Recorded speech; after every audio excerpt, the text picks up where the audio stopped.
Plus fort, plus haut que toute la somme des intelligences individuelles. C'est difficile de l'expliquer, il faut le vivre.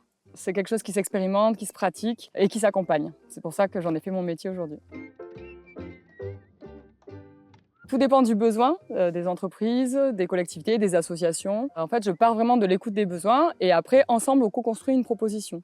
Et je viens ensuite sur le terrain animer. Ça peut être une réunion, effectivement, mais ça peut être aussi un séminaire, des ateliers participatifs. L'idée, c'est vraiment que chacun prenne sa place dans le groupe et puisse contribuer à la réussite collective du projet.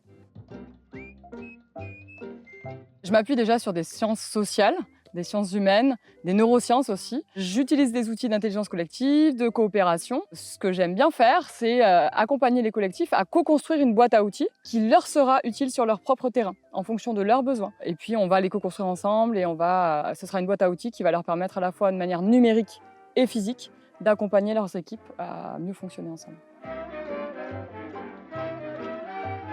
Quand j'arrive avec tout mon petit attirail, mon sac à dos bien rempli, et j'ai une petite boîte qui me permet d'avoir tous les outils dont j'ai besoin à portée de main.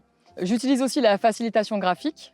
Donc l'idée, c'est de faire des images associées à des mots pour faire comprendre des concepts. Et je les mets à disposition aussi des collectifs. J'ai également toute ma trame d'intervention, c'est ma base. Mais après, on co-construit ensemble, donc on avance, on chemine ensemble. On projette des choses ou on écoute des sons.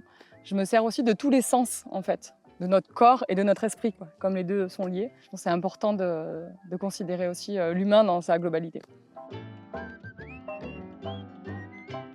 Je m'appuie sur 3 grands types d'interventions. Donc ça peut être des animations, de réunions, d'événements, de séminaires, de rencontres, de rendez-vous. Je fais également de l'accompagnement, donc ça c'est un peu plus long. Ça peut être des accompagnements en analyse de pratiques professionnelles. Ça peut être également sur la question de la gouvernance partagée ou de la démocratie participative. Et puis j'ai également un axe formation, parce que l'idée c'est vraiment d'accompagner les acteurs à être le plus autonomes possible, à l'aide de méthodes, d'outils, de postures et des leviers d'action concrets sur leur terrain. Moi, je passe mon accompagnement vraiment sur de la co-construction. Dès le départ, dès l'écoute des besoins, on prend le temps d'échanger. L'idée, c'est qu'on passe d'une pyramide hiérarchique à quelque chose de plus horizontal, où chacun peut trouver sa place. Et moi, j'écoute vraiment le vivant qui est là dans l'organisation. Et ensuite, quand j'anime évidemment les outils, la participation est au cœur, jusqu'au bilan qui est co-construit également.